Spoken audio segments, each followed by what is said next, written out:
Hello, everybody. I'm Mike, And I'm Maria. and Hi. this is TalkAlley. Yes, Mike. Hello. Hello, good afternoon. Good afternoon, and everybody. This is our 56th episode. How great is that? Yes, that's right. Can't wait for our second anniversary for TalkAlley. Time flies so fast. It's been so many True, episodes true. already. And what the weather? It's been crazy. Yeah, it's been cold. It was hailing. Yeah, Yes. yesterday. Then it was really, really dry, and it was raining, and then it was sunshine. So April, this month of the year, really gives its name. It's really a moody April. Super. Yeah. It's crazy, right?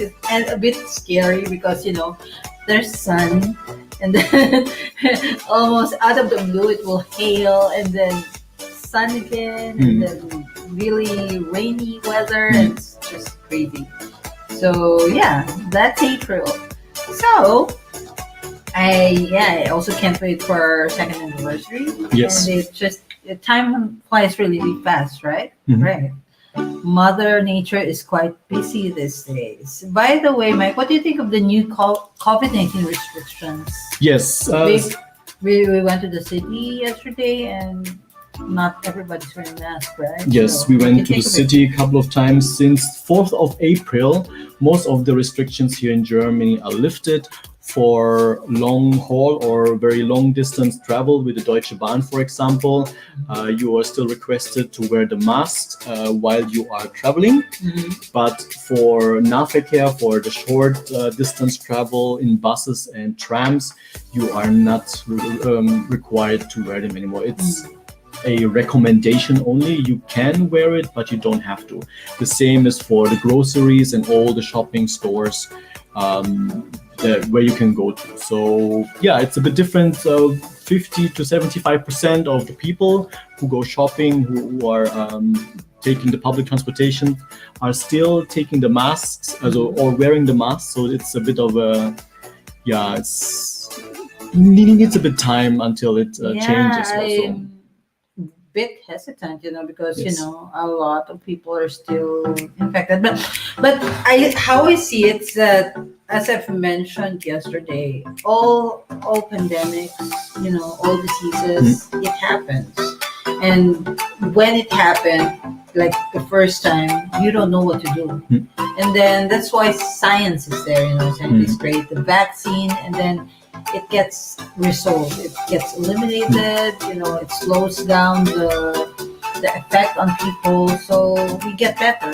So that's why I think Germany is very hopeful that it's going to be better because the vaccine is already there. Yes. Everyone is vaccinated, and we're all good. So yeah, we live with it right now, like cholera, like everything else, typhoid. Yes. So yeah. So it's better. It's getting better now, and that's good news for everybody. You can really go out, but of course, still be careful. And if you know that you have COVID, please save other people's Yes. lives. Don't get out there. Stay and at home infect and others. quarantine Exactly. yourself. Yeah. So, Mike. Yes, for our next guest for today. But before we introduce our next guest, Maria, this episode is of course brought to you by amazing pure organic barley, which provides you with stamina and vigor to survive long hours of work and play. For inquiries, please contact Miss Jess Esquilio. You may also email her at jess@esquilio.de for more information. I am Maritoni Fernandez, and we are in the middle of a barley field here in Swan Hill, Australia.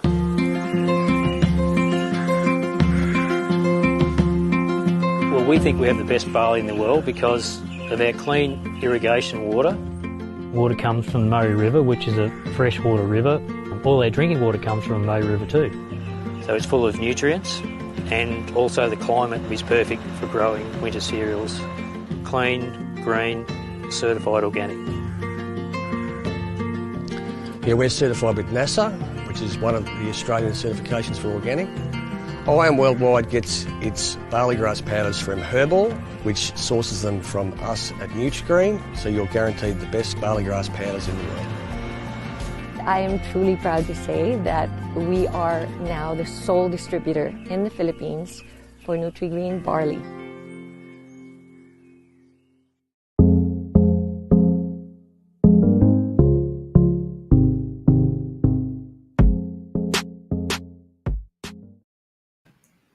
Amazing pure organic barley provides you with stamina and vigor to survive long hours of work and play. For inquiries, please contact Miss Jess Esquilio.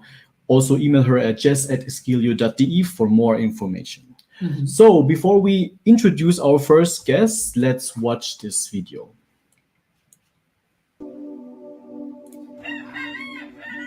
Ako po si Lay Dastas. Nakatira ako sa North Sagaray, Bulacan at ang trabaho ko ngayon ay development worker sa isang non-government organization. Isa sa magiging malaking hamon para sa akin ngayon na magkakaroon ako ng anak, syempre yung paghahati ng oras ko sa pagtatrabaho at syempre yung pag-aalaga din sa anak. Hindi na lang naman trabaho yung pagtututukan ko ngayon, kundi pati yung pag-aalaga doon sa magiging anak ko.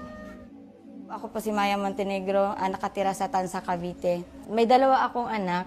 Kasama ako dun sa pagsulong ng expanded maternity leave law. Nakikita ko sa experience ko na maganda siya na batas, hindi lang para doon sa bata, kung hindi para sa akin mismo, para maging healthy yung buhay ko na bilang tao. Kung noon 60 days lang po yung ibibigay para sa isang nanay, ngayon po na magiging nanay na din ako, meron ng 105 days na kung saan mas matagal kong makakasama yung anak ko, maaalagaan. Hindi lang sa pang-economic, pero yung sa mental, emotional at saka sa social life ko. Kaya naman wag nating kakalimutang suportahan si Senator Risa Ontiveros at ang Akbayan Party List dahil kasama natin sila sa pagsusulong ng mga batas na makakatulong para sa karapatan ng mga kababaihan at ng mga nanay. Akbayan Parties, panalo ang mamamayan. Yes, Maria, our first guest was the youngest elected president of the pioneering LGBT group, University of the Philippines, Baybaylan.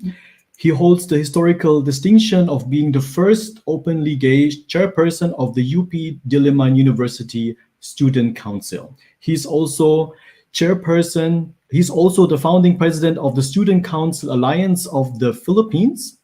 He is recognized as one of the first gay leaders of a progressive political party in the world, being a former national chairperson of Akbayan Citizens Action Party.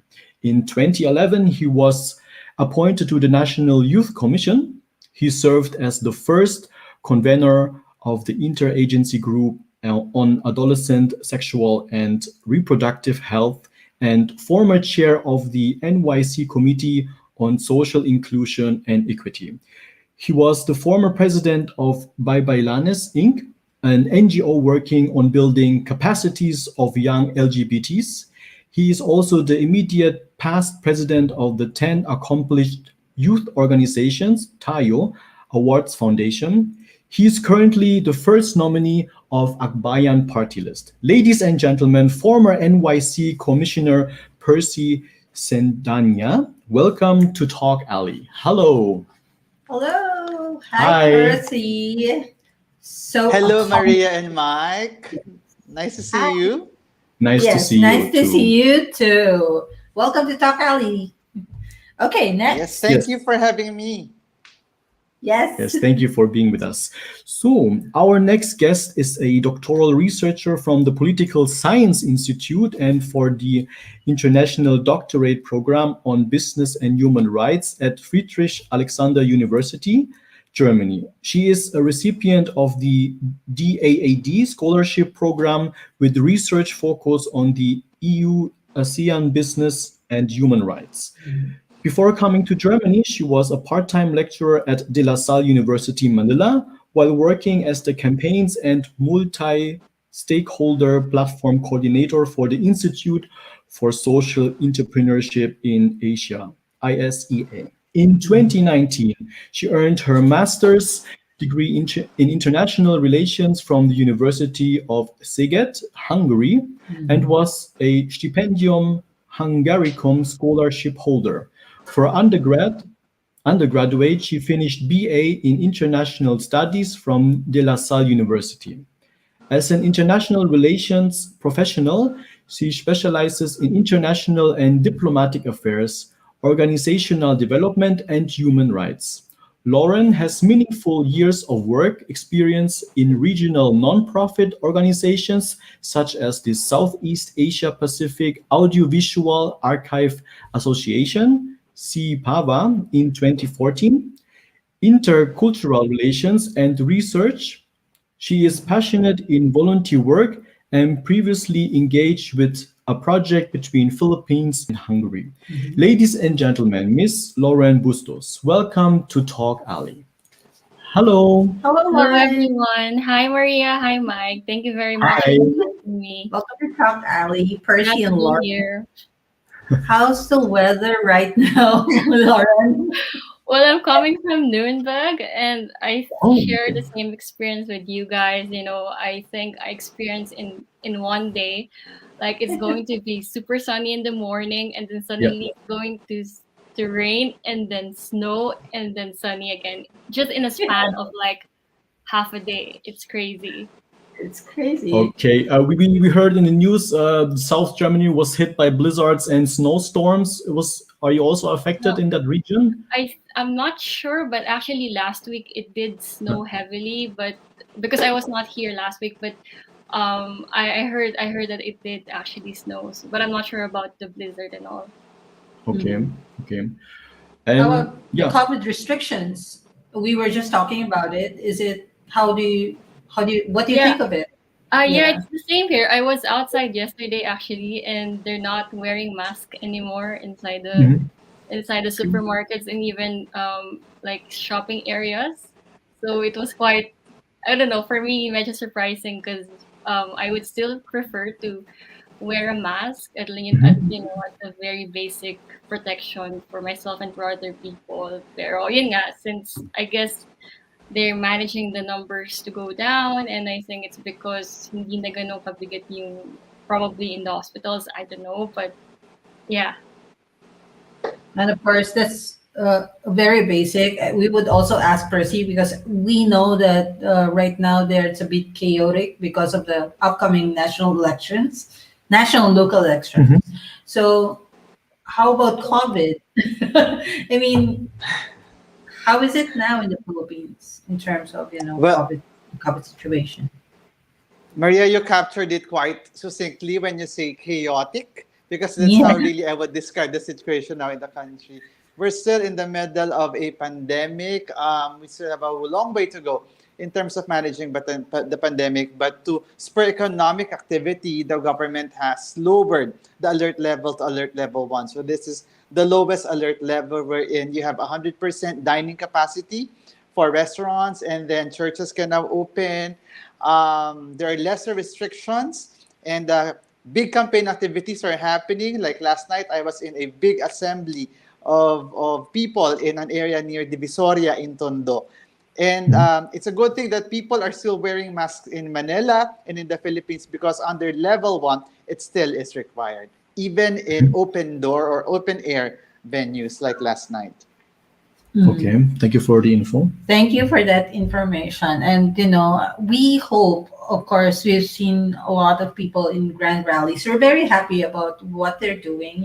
You want a better Philippines. But I'm always scared watching this, like thousands of people gathered together. And we know that COVID still exists. And we also know that not every Filipino in the country has been vaccinated, right?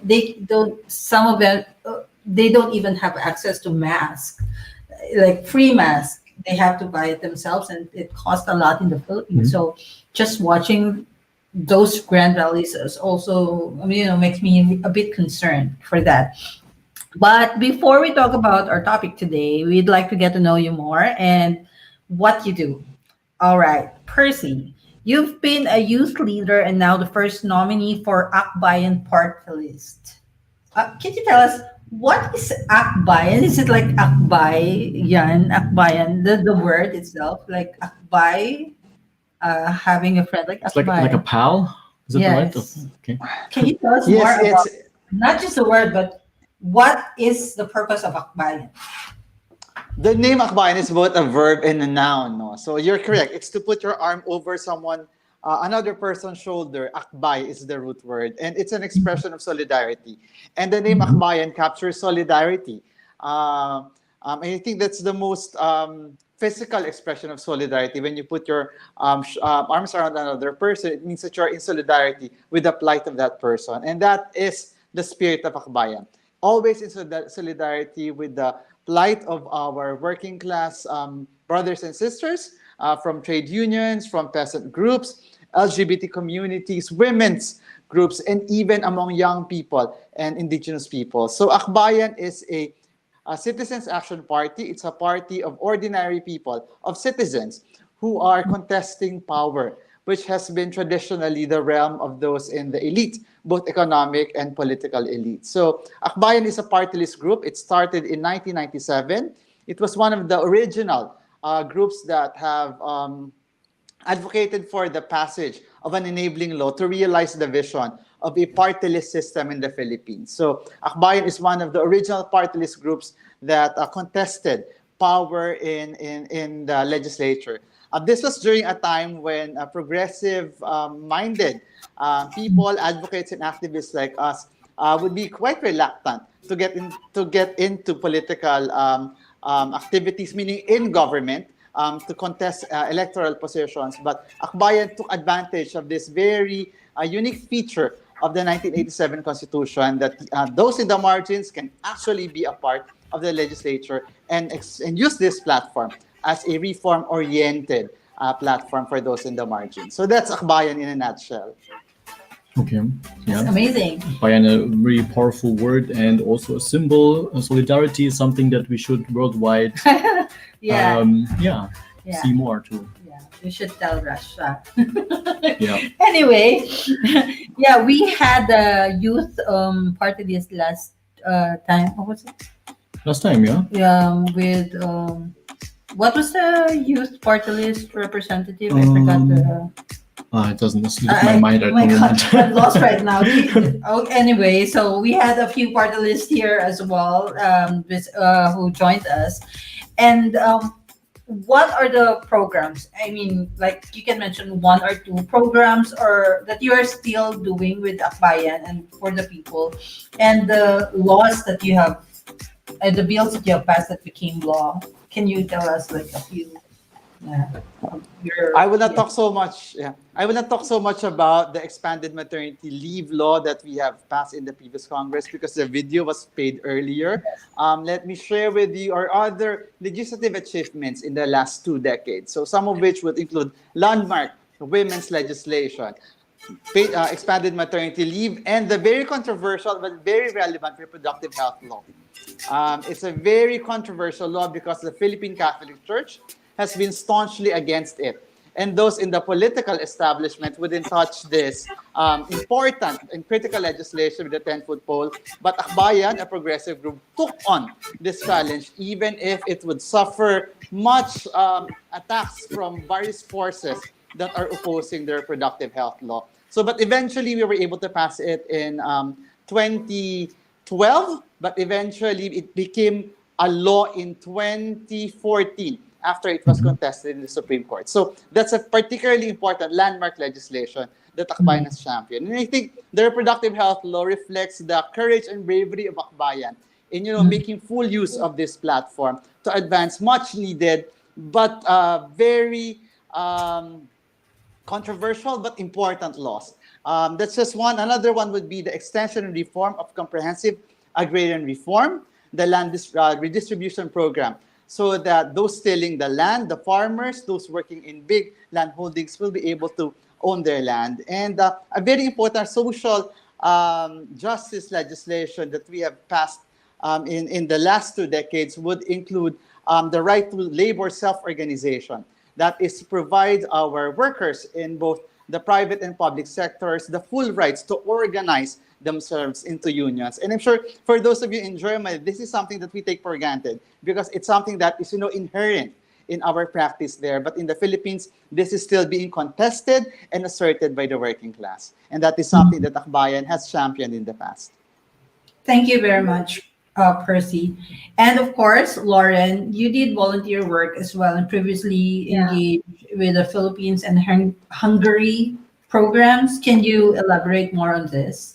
Yeah, of course. In the Philippines, even back in my undergraduate years, I've been doing some volunteer works together with some communities in Navotas, and so but more of my work is more really in promoting educational materials. For example, there was an experience wherein we have to promote the use of toys, the use of a certain materials for kids to be actually able to play with. Na we're trying to promote that playing is something important for their cognitive development. So it's not just about reading books, not just about like the usual way of teaching kids. They're also Mhm. supposed to be playtime for them, and of course break time for children to be able to really hone themselves. So that's one of the volunteer work that I did in the Philippines. And then in Hungary, it's the same. It's also teaching. It's more really about promoting the learning ideals for the kids. So what I did for Hungary is actually we tried to promote English, because Hungary is a country which is not. I mean, it's known for not being a non-English speaking country. So we went to a certain city. If I remember, I don't really remember the city, but it's with SOS and SOS family. And basically, we went there and we spent a 2 weeks 2 weeks immersion with the community. And then we have kids every day that we teach English, and it's not that easy because literally the kids that were there, the Hungarian kids that were there, as in wala silang formal education of English. So we have to also try to improvise, certain movement skills to be able to relate with them. So hindi lang siya, you cannot just speak to them, I mean, straight and fluently and in the normal way that you would interact with certain kids. With them, you have to consider using both the locomotive movements when you try to explain things to them. So for me, I think it's also because of that I really promote the whole idea of children's right. That's why most of the volunteer work that I've done is really about promoting children's right and also education for them.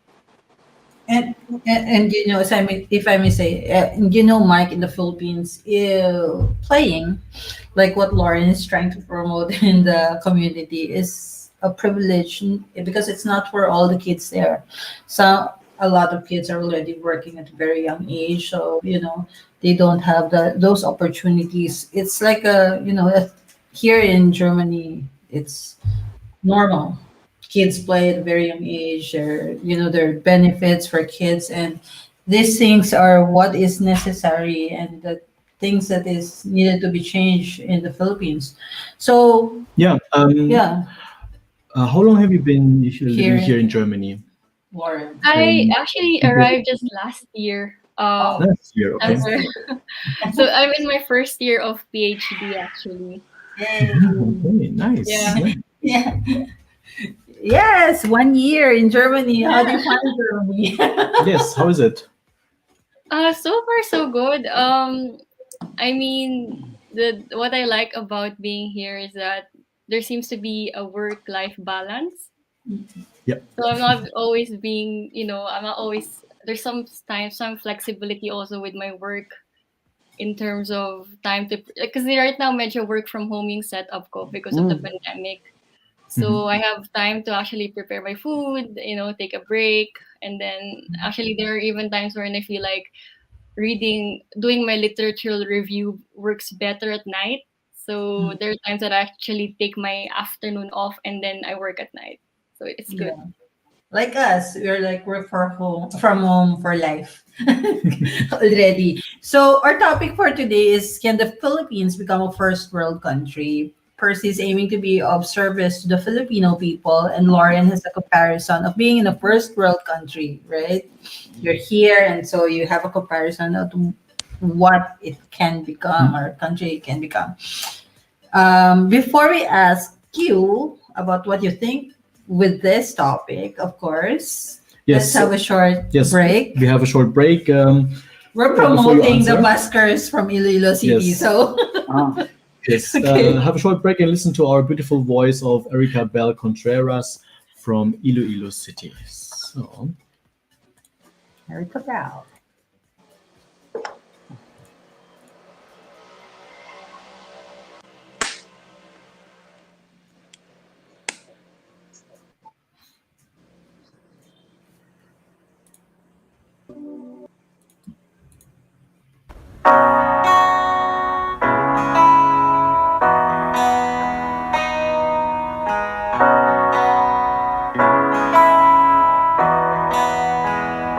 Panalangin,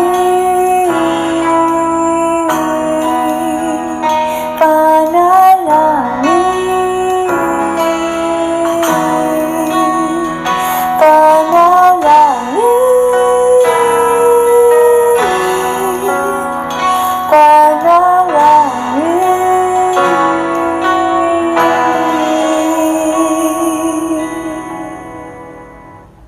panalangin ko sa buong buhay.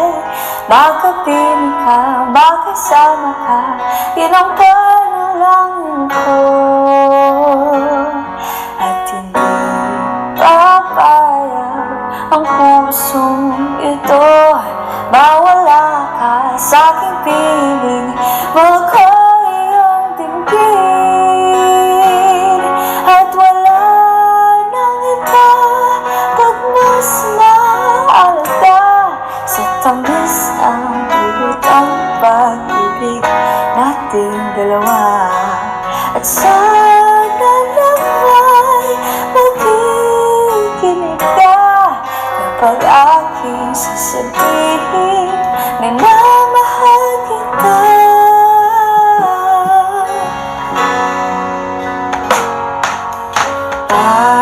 Panalangin ko sa habang buhay, makapiling ka, makasama ka, yan ang panalangin ko. At hindi papayag ang pusong ito, mawala ka sa aking piling, mahal ko iyong dinggin. At wala nang iba na mas mahalaga sa tamis na dulot ng pag-ibig nating dalawa. At sana naman nakikinig ka kapag aking sasabihin, minamahal kita.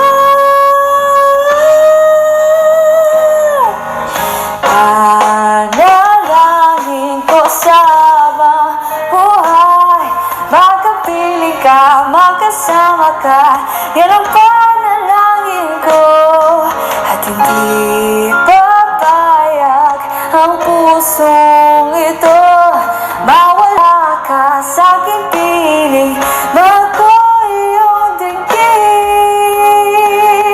At wala nang iba pag mas mahalaga sa tamis na dulot ang pag-ibig nating dalawa. At sana naman makikinig ka kapag aking sasabihin, minamahal kita.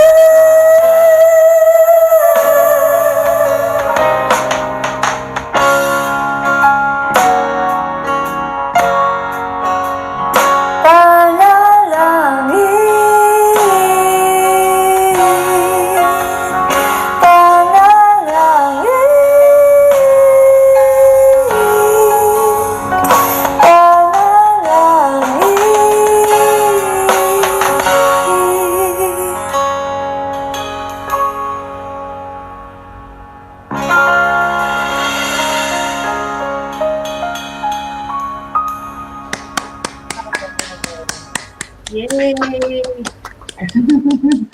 So thank you very much, Erica Bell, and of course, music cares in Iloilo, and they blast all over Iloilo, even during the pandemic, to give spirit to the city, and they were supported by the local government of Iloilo as well. So follow them, please, on their socials. Yes, thank you, So- Erica. Now back to our question. Our topic for today is, can the Philippines become a first world country? Percy is aiming to be of service to the Filipino people, and Lauren has a comparison of being in a first world country. So what do you guys think? Percy, yes or no? Yes, and as the song earlier captured it quite well, it's a panalangin, a prayer. It's an aspiration of many Filipinos, especially those in the margin. So the quick answer is it's a yes, but it would require a lot of political will and a lot of active citizenship. How about you, Lauren? Yes or no? Of course, yes. I actually agree very much with Percy about political will. When you ask about this question, it really made me think, because, right now the Philippines, in terms of its economic progress and all that, it's really going up after the pandemic. There's a foreseen recovery for the Philippine economy. But I think what we really need is, as mentioned by Percy, is political willingness, number one, really good governance, because we really need to have people. We really need to elect the right people with really principles in the government. So good governance and of course right leadership. Okay. Okay. Yeah, Maria, the Philippines still considered a third world country. So most people say problems such as corruption, unemployment, crimes, and poverty are the ones that hinder this country to be part of the developed countries like the USA, UK. Do you agree, Lauren? And why? Yeah, actually the thing is I've lived for 3 years in Hungary. I've lived most of my growing up years in the Philippines, and now I'm living in Germany. So somehow I can see certain comparisons in terms of how they deal certain social issues. Like I think in the Philippines, as I've mentioned, one of the biggest problem talaga is, I think, we're having a lot of corrupt officials, which, at first it always seems like it's good because a lot of the elected officials seem to have very credential backgrounds and all that. But once they start being in office and once they start to be expected to do their job, suddenly I don't know what happened. Parang nawala lahat ng promises and all the obligations that they have to do for the Filipino people who are supposed to be serving. So I think corruption is quite an issue, a really big issue, and also another problem is that I think sometimes there's a lack of accountability in the part of many leaders. Like I remember during the pandemic how a lot of the head of the health department directors and lead as and leaders there would actually resign from their post in different countries because they just can't handle the pandemic. They're too ashamed that they're not even doing something that they're supposed to be doing. So they feel like since they feel incompetent, they themselves would step down. They would lower themselves down and actually have somebody who's probably more competent to actually lead the pandemic and do something for the recovery. Unlike in the Philippines, we've seen corruption. We've seen the problem with, if it's okay for me to mention, like we've seen the biggest scam of what's happening in PhilHealth, right? And you Yeah, see yes. nobody is stepping down. They would just stay there, try to avoid as much as hearings. They will not show up, and yeah. So Sad. I think so. There's no really accountability in terms of their action. Exactly. No one was actually jailed like for the face shield issue that they had, a long Senate inquiry about, and they discovered so many discrepancies about the face shields and why it isn't necessary for people to be, Yeah. buying them in the first place, and how much money we have been spending on it. And I've never heard it on the news. Has anyone been in jail? Jailed? No, in fact, no one has been held accountable for that particular issue, and even this whole mismanagement of the pandemic response. In fact, one of the key players in that saga. That is the Farmally corruption. This Yeah. purchase of overpriced supplies at the height of the pandemic when people are suffering. The greatest tragedy is that one of those executives from that shell company, Farmally, even has the gall to run for member of Congress here in Quezon City. So one of the executives from that company is running for a congressional seat in Quezon City. So that is the kind of politics that is being that's plaguing the country now. There's lack of accountability. There's the normalization of corruption. And of course, you have government officials up to the highest ranks that is being condoned, that is not condoning this corruption and even inefficiency. For example, as mentioned by Lauren, in most countries, if a health secretary or a health minister does not deliver, they will step down. But here in the Philippines, you have a health minister that did not deliver, that has failed miserably, and yet you have a president that is defending him and telling him not to step down from his post. So imagine you're in the middle of the pandemic, resources are scarce, and there are much needed supplies, and yet those in power even made a big profit out of this suffering of the Filipino people, and they remain unpunished. And now one of them is even going to be, and hopefully not, elected in the House of Representatives. I mean, I think it's very common in the Philippines that criminals are still running for public office, even for the highest position of the land, even if they have convictions, they were convicted intentionally, you know, created false documents with regards to their knowledge, their qualifications. Obviously, they are not qualified, but yeah, we read the news as well here in Germany. It's even in the German news, so it's not really new for the Filipino people. It's just amazing for a few Filipinos who are still here. They are still, you know, publicly telling the world that they are voting for that kind of people, for those criminals. Anyway, Mike, for me, I think every country has a potential to become a first world country by today's definition. Of course, we have heard that Philippines is a developing country, right? It has it has been called a developing country for decades already. So the Philippines could become one of them, but it will take decades for it to happen. You know, Singapore, it took them 30 years to become what they are today. But for the Philippines, this is near impossible at the moment because of the current political situation. The it's always because of the political situation, I think, because of course the economy is controlled by these few people, and everything depends on this economy. You know, it boils down always to the money that these people are holding on to. They have to equally distribute it for the well-being of the people. So the current political situation, the political dynasty, and so many toxic culture and habits that the people are carrying on from generation to generation. But of course, we are still hopeful that my candidate will win this year. So anyway, how about you? You have lived in the Philippines. Yes, I've lived in the Philippines and I saw how hardworking and education-oriented Filipino people are. Yes. For the most part, they currently suffer from limited educational opportunities and a high birth rate.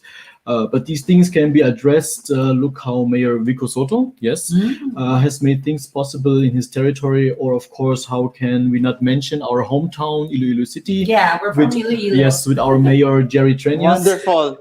Yes, very wonderful.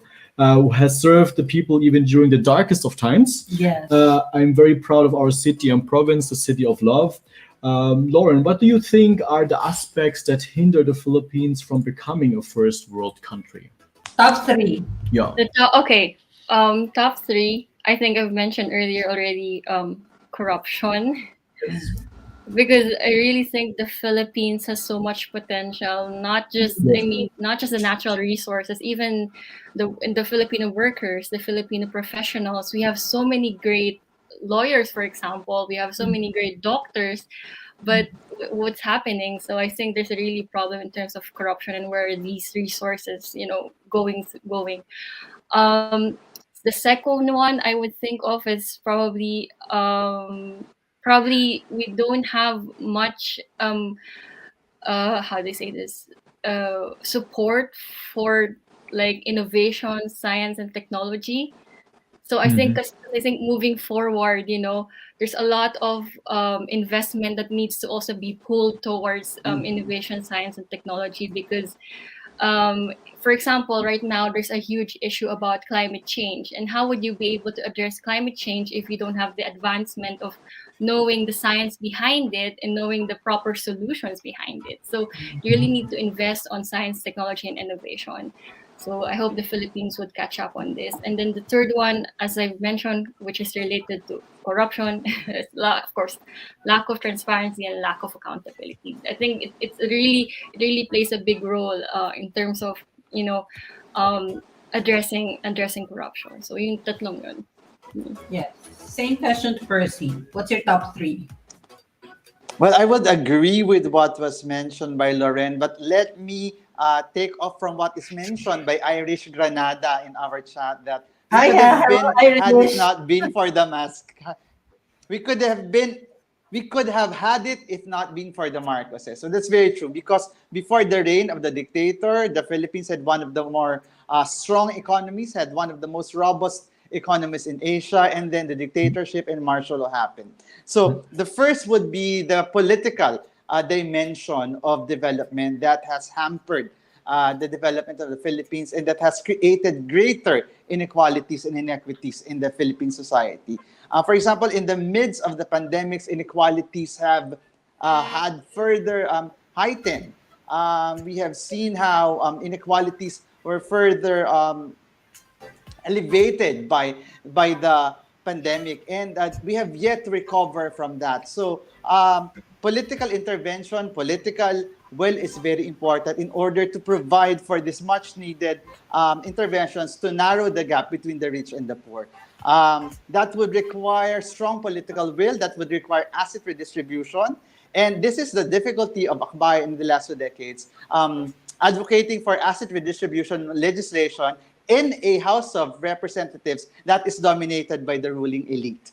So we always had a very tough time in legislating this laws that would lead to asset redistribution. So the political dimension of development has to be addressed. And then the second reason why development is being hampered is because of not just traditional politics, but also of how the society is being structured in terms of the economic relations between those in the rural areas, in the urban areas, and even in the rural areas wherein you still have a big class of people that is still serving those landed elite.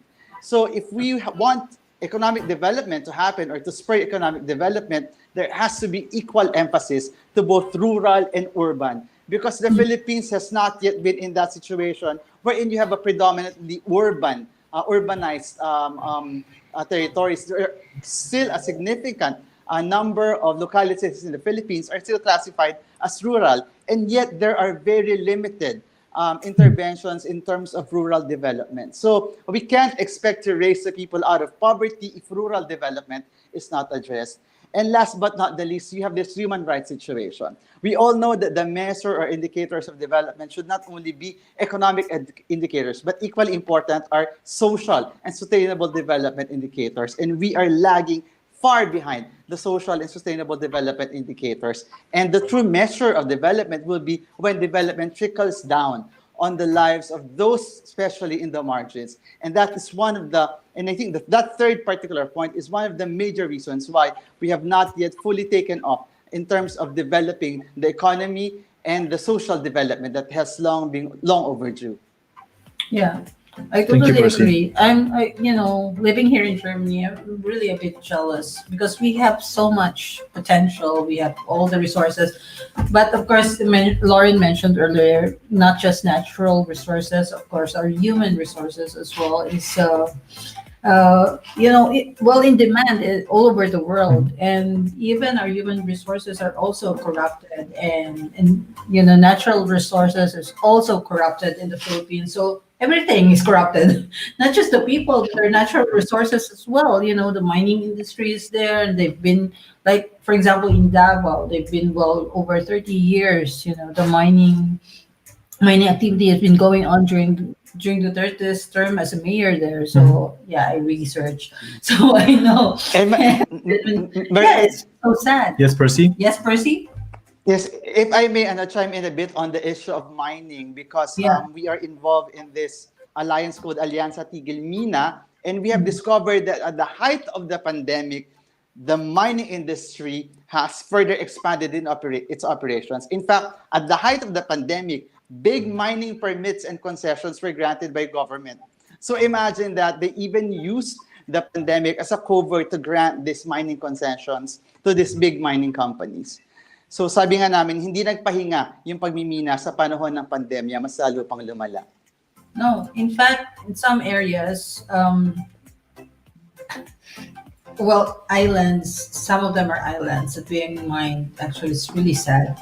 I've seen pictures. Those places, there weren't any cases of COVID, but because of the industry, the mining industry, people coming and going out in the islands, that's when the COVID started. So it's pretty sad because, of course, these are people who have no access to vaccines and other things that is needed, and they get infected and they live in islands. So it's pretty really sad in the Philippines. So yeah, when I was there in the country as well, I was also fighting for the environment. So I can truly relate. It's in top of my, my goals. So if you were to rate the current administration from 1 to 10, 10 being the highest, what would it be?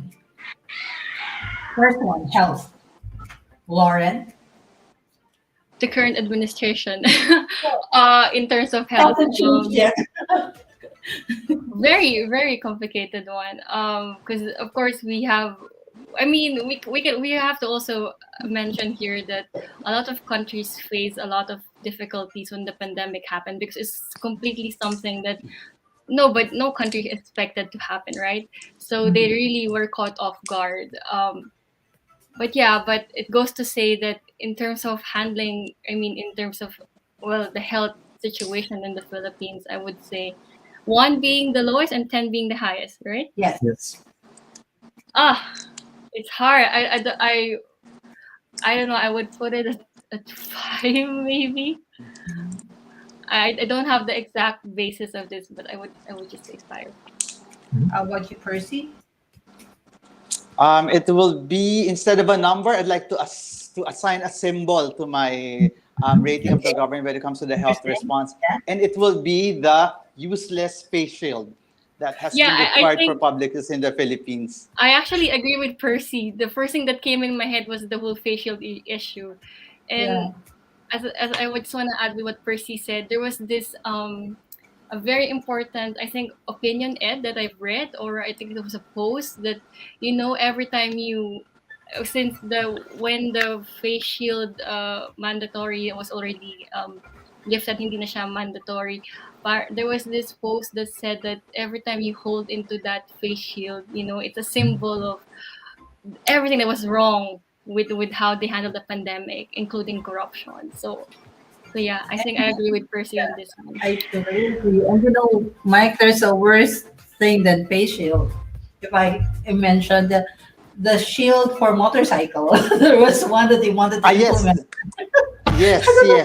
The shield for the angkas that lacks science at all. So here you have a government that has responded to a health crisis without scientific evidence. And we all know that in dealing with the health crisis, science should be at the forefront. It should be at the head of the table. And yet this government has discarded science in many of its major decisions and interventions for the pandemic. That's why the Philippines had one of the longest, if not the longest, lockdowns in the whole world.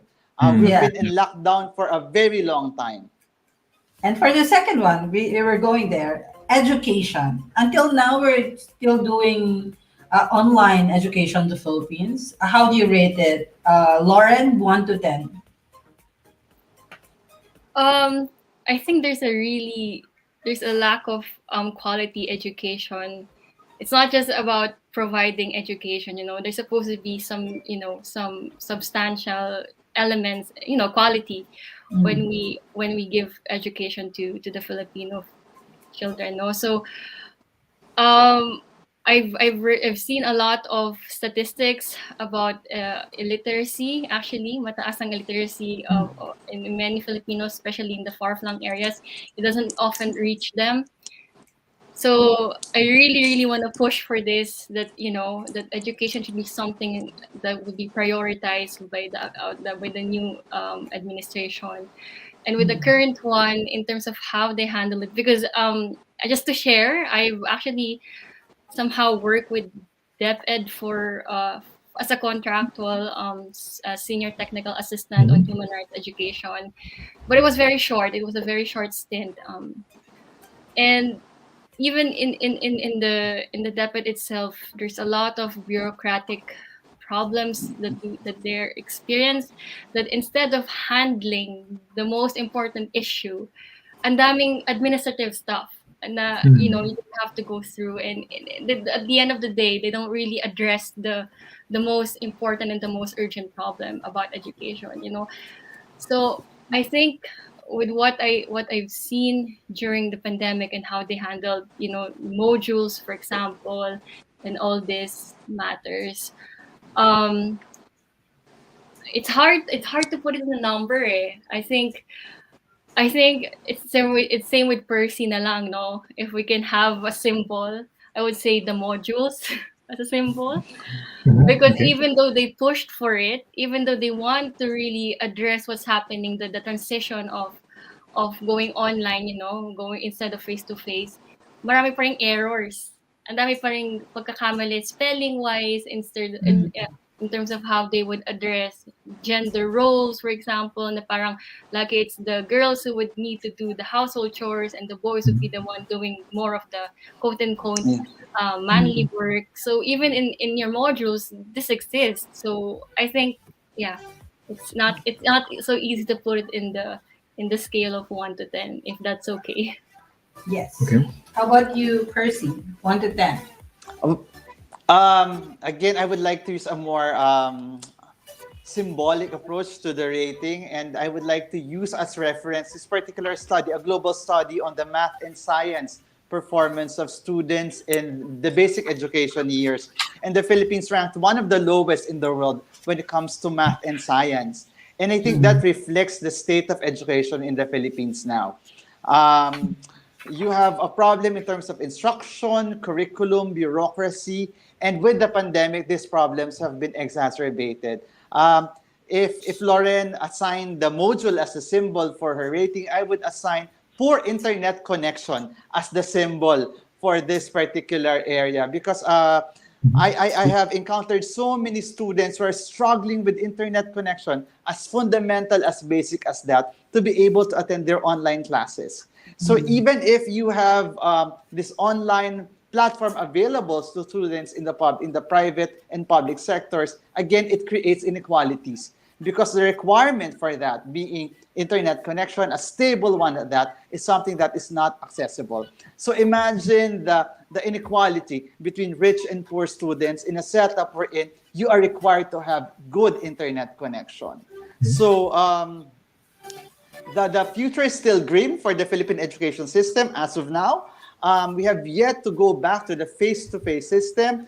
We have a long way to go in terms of vaccinating our young people for them to be able to go back to school. And it still is a challenge to retool our educators on how to use this online platforms. So we really have to work and invest more on education. Yeah. So, and the last one that you need to rate is justice. From 1 to 10, Lauren, what do you think? Or a symbol. Yeah. In terms of justice, really, I think there's a huge issue in terms of social justice, especially as mentioned a while ago by Percy, about human rights promotion in the Philippines. It's a really sticky and very controversial issue, but at the same time, we have to face the facts that this administration was not so they're not really helping in protection in protecting human rights. I mean, the states have, in under international law, the states have the responsibility to protect, to uphold, and of course to promote human rights for the Filipino people, for their constituents. And I think the administration kind of sidestepped that responsibility, and it can be seen so much. Actually, I wrote an op-ed about when the CHR, when the Commission of Human Rights in the Philippines wanted to promote a human rights institution, which would actually promote the idea of educating the Filipino people about human rights as a main topic, as something inherent to them. Actually, the Duterte administration vetoed against this, and this really symbolizes so much of what is the situation of human rights, of justice in the Philippines, right? I mean, we can always say that, for example, sabihin na lang natin yung war on drugs, right? I mean, to simplify the problem here, you really just have to catch the top of the food chain, diba? You have to catch the drug lords, but instead, who are the people suffering from the drugs and wars? It's not them. It's never them. It's always the people who have nothing to say, the very vulnerable groups of society, usually the ones who are being pushed to, being as drug pushers and drug users. So you can never really catch the kingpins, but only the ones who are, the ones who don't have much access to justice. Okay, Yes, thank you. that's right. And Percy, 1 to 10. I'd like to use yes, 1 to 10, but again, I have to use these two symbols, and these are actual people. First of which is Kian de los Santos. Kian de los Santos is a 16-year-old high school student who was killed at the height of the drug war. And Kian de los Santos is an innocent victim of this drug war. And when he was being tortured and was about to be killed by policemen, he was even heard saying, tama na po, may exam pa ako bukas, which is in English, please stop it, I still have an exam tomorrow. And Kian was killed in this drug war, and only those who were directly involved in the killing of Kian was prosecuted. Those who commanded and ordered this drug war remain scot-free. And it's not just Kian, there are thousands of Filipinos that have been victimized by this war on drugs and by the practice of this administration to always pit human rights against development. In fact, during this administration, human rights was painted as an enemy of development, as an enemy of the state, instead of being, a fundamental part of governance. And the second symbol that I would like to use to answer that question would be Senator Leila de Lima, who has been for the past 4 years, she has been incarcerated because of Trump charges. And up to now, no single allegation has been proven, but she still remains in jail because she stood up and spoke against these human rights violations of the administration. So these two powerful symbols are indictment of justice in the Philippines under the Duterte administration.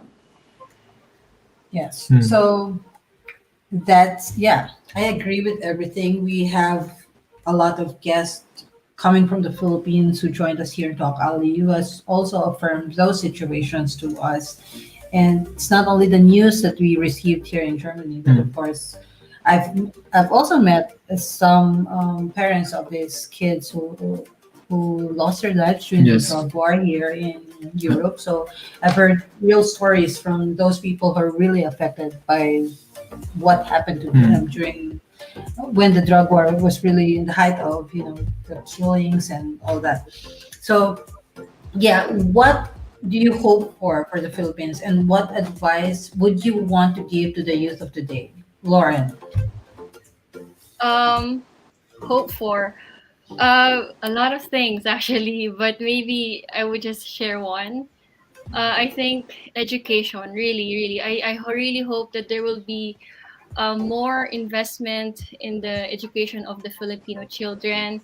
I really hope that it's something that the next administration would promote and really put dedication and effort in, some education. It's a very important and a very fundamental element of a society, of a country, to have a very good education. Um, and then maybe advice to the Filipino youth, to the youth. Uh, Yes. I think maybe I think what can I advise? A lot of things as well, but I think it's important to always keep your head up. Always stay positive. Never lose hope. There will always be struggles along the way, but and sometimes you might feel rejection. I myself always had to go through a lot of rejections, but these rejections would always lead to another opportunity, and once you get that, and once another door open for you, yeah, grab it. Thank you. And Thank first, you. My aspiration, my panalangin for our country, as the song earlier said, is about equality. It is at the cornerstone of Akbayan's vision for the Philippines. Equality for something as fundamental as equality in terms of access to economic opportunities, equality in terms of sustainable living, equality in terms of rights, equality under the law, equality in governance. So equality is an aspiration that we have to work for, and we are working for right now. And my advice to the Filipino youth is to just continue what they are doing. Because I think in the last few months, we have seen how young people are reshaping Philippine politics. When I was still president of the Search for 10 Accomplished Youth Organizations or Tayo Awards Foundation, I would always refer to young people as pasaway. It's one of those Filipino words that has been constantly used to refer to young people. Pasaway, meaning not following rules, not conforming to norms. And I think that is what we're seeing now amongst the Filipino youth. They are refusing to accept the status quo of desperation, of corruption, of fake news, and they are going out literally of their homes and of the comfort of their rooms to the streets, to rallies, to big pink mobilization to assert that they deserve a better future. So we have this expression here in the Philippines now called tama behavior. So we hope that the Filipino youth would continue the tama behavior, and that is to continue to assert their space. I'm sure for those of us who have been part of the Philippine education system, we're always told ang kabataan ng pag-asa ng bayan. But that particular passage has a sort of resignation that, things would only change in the future. And I think the Filipino youths are now taking their future now and changing it now. So I hope that the power of young people will be enough to reshape politics, at least in the next 6 years, especially this coming May 9 elections. it's actually really beautiful and very inspiring what's happening in the Philippines now, especially the youth are, creating a movement that's just a beautiful. So, Okay, thank you, Percy. So, Maria, before we end our talk with Percy and Lauren, let's ask them a few fun questions. Fun Yes. questions. So, are you ready, Lauren and Percy? Okay. Just FYI, these questions has nothing to do with our topic today or our work. So now for our first topic. question. Yes, if you were a flavor, what would you be and why? Lauren. Flavor. Flavor. Okay. Strawberries. Oh, strawberry. Because I think they're very.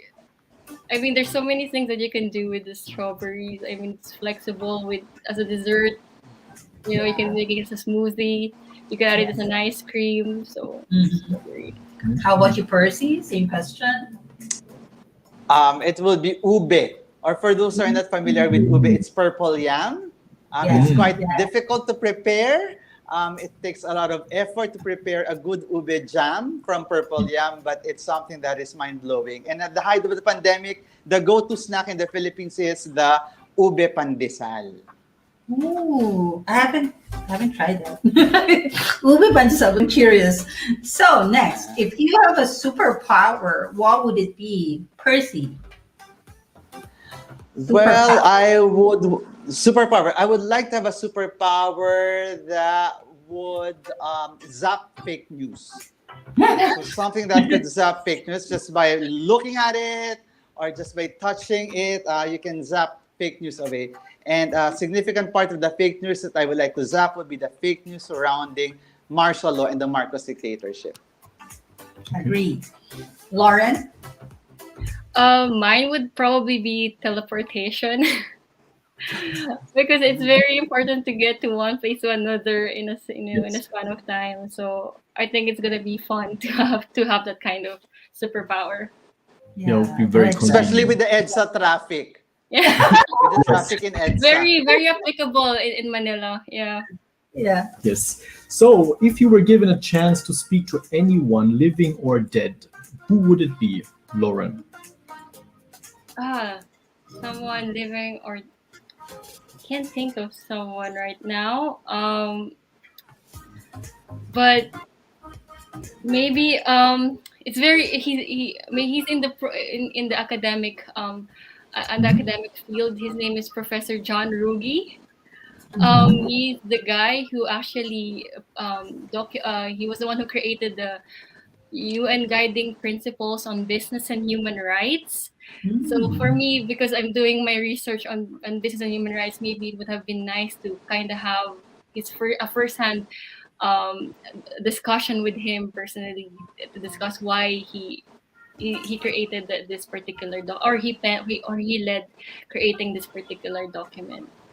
I can't think of anything but he was the first one who came into my mind. So Good enough. And you, Percy? Well, it will be a group of people, a very big group of people, and these are the people who are supporting the son of the dictator this coming elections. If I can only speak to them directly and tell them about the truth, about what has happened, and about the real story behind the son of the dictator and their bid to return to power. So I'd like to speak to that very big group of people. You can always go to the rallies. Just kidding. So, and the last question, if you were to describe your life in a song right now, what song would it be? And you have to sing it. You have to sing it. So, Lauren first.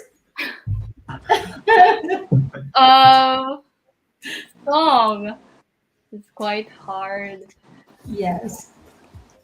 Of your life. The song of your I life. think there's this song that I listened to just recently. It's called "I Lived" by One Republic.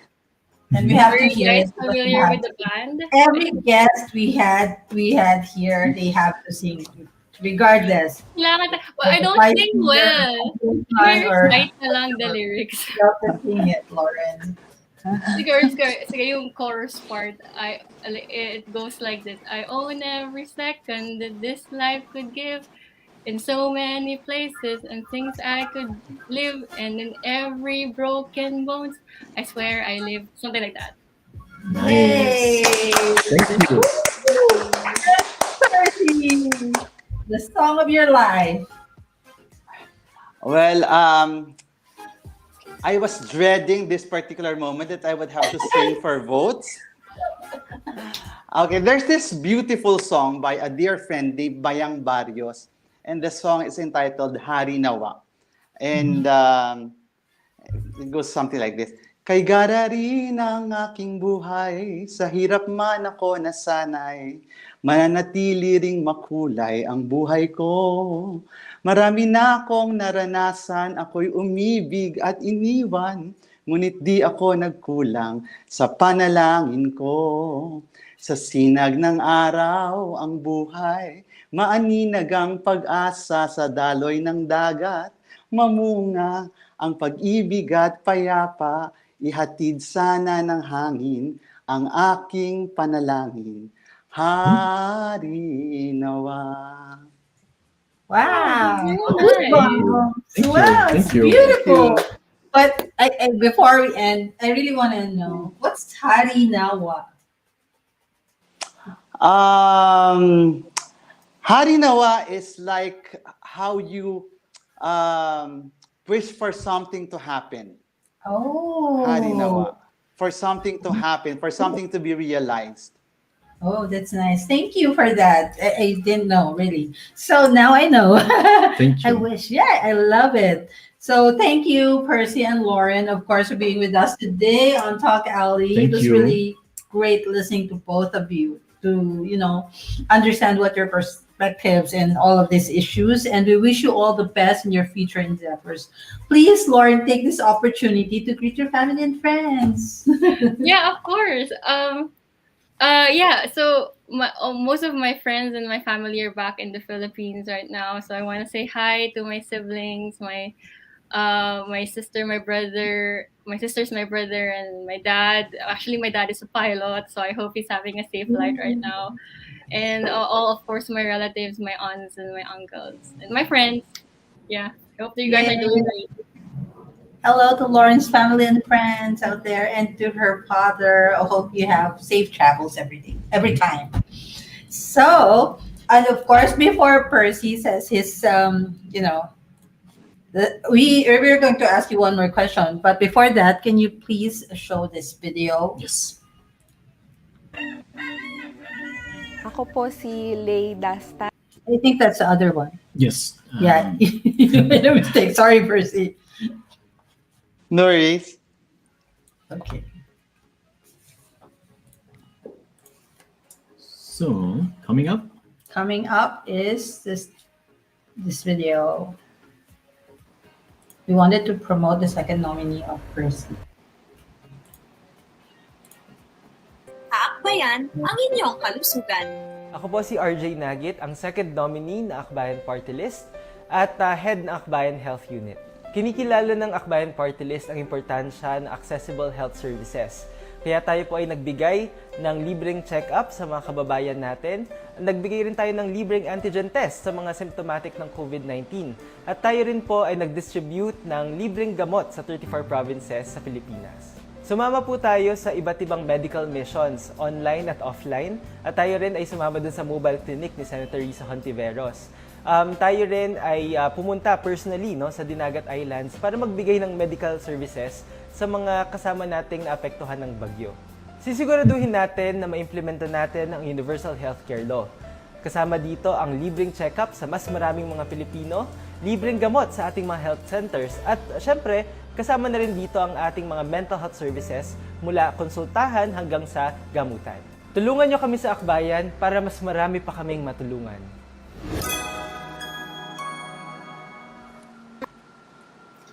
Yes, we really wanted to show this video because it's very inspiring, and we hope that we have hundreds of shares now. So I hope they watch this worldwide, and the OFWs will be watching after the shift, after their work. I hope they get inspired with that video as well. So thank you for sharing. So now, Percy, why should the Filipino? That's your ender. Why should the Filipino people vote for your party? Well, let me begin with a more fundamental point, and that is why should the Filipino people vote for the party list? For many elections now, the party list has often been neglected.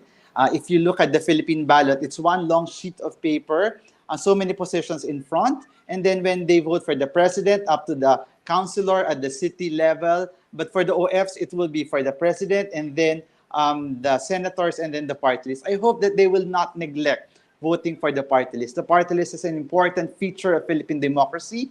In a legislature that is dominated by powerful elite, both economic and political elite, we need the voices of ordinary people. And that is the voice that Akbayan carries, the voice of the poor and the marginalized, the voice of the poor and marginalized asserting genuine reforms. And Akbayan has 2 decades of that. Sabi nga ni VP Lenny, resibo. We have 2 decades of resibo. And those resibo in the past 2 decades have been hard fought, hard won by the party that has constantly championed the interests and rights of the poor and marginalized. We're often asked, how many party lists can you vote for? Only one. So from about 170 options, you can only vote for one. And we have this term in Tagalog, sulit. If there's only one vote, it has to be sulit. Let's vote for a party list that has a solid track record, and also a party list that has constantly been brave enough to take on these critical and important legislations, no matter the odds. And now Akbayan is a very proud kakamping of VP Lenny.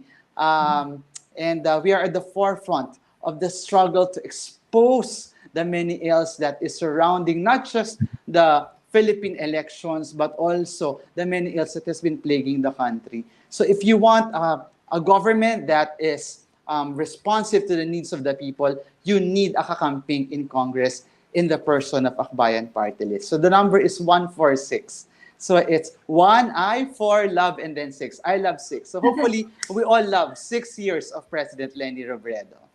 Yay. Yes. Thank you very I have much. my bias. So anyway, yes, Really thank you. happy to hear everyone. this, Percy. Yeah. Oh, Mike, thank you. Yes, thank you, Lauren and Percy, for sharing your time with us, and we hope to have you again here Yes, with we us hope on to have Talk you again. Alley.